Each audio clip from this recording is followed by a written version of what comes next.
Middag julle, welkom terug by Eksin. Ek wil gou 'n bietjie met julle gesels oor druk. Is ons simpel om teen 10, 15, 20 bar druk te spuit in die boorde?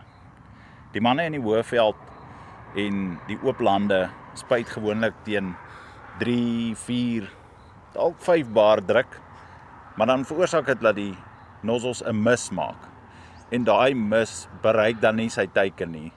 Hy drif dan bo op enige lugstroom of enige selfs hitte wat opslaan van die grond af as dit warm is, dan drif daai mis weg.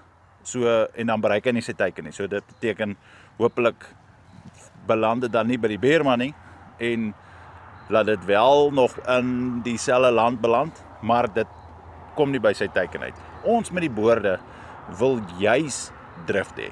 So ons soek 'n fyn druppel, want ons gee die wind, ons gee die lig om daai druppels te dra, want ons plaas hom met die wind waar hy moet gaan. Die wind alleen regverdig sy eie video, maar ons sal daarby uitkom.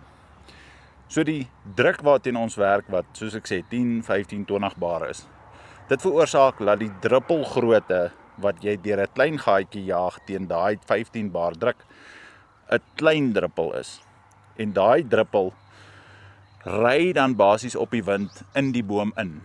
En die wind help ook om die blare wat nou maar basies soos 'n bedekking is vir die boom weer laat skud en waai en van posisie verander sodat ons met die vloeistof daar binne in kan kom. So jy wil deur die boom spuit, jy wil tot by die stam spuit, jy wil tussen die blare inkom, afhangend van die spesifieke gif en wat die teiken is.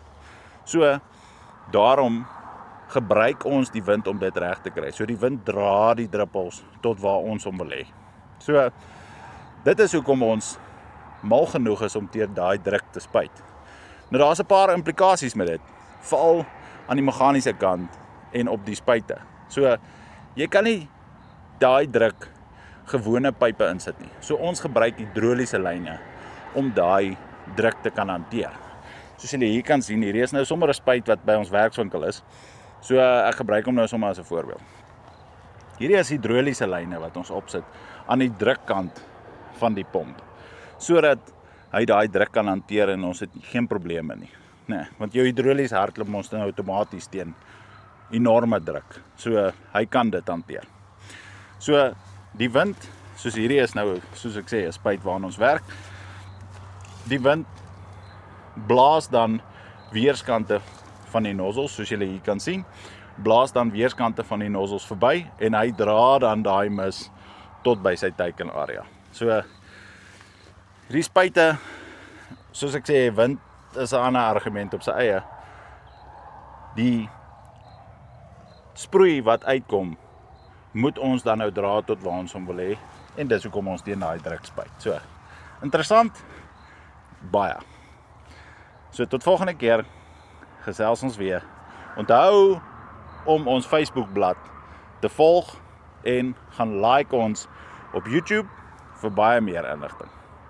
Tot volgende keer, Eksin groete, bye bye.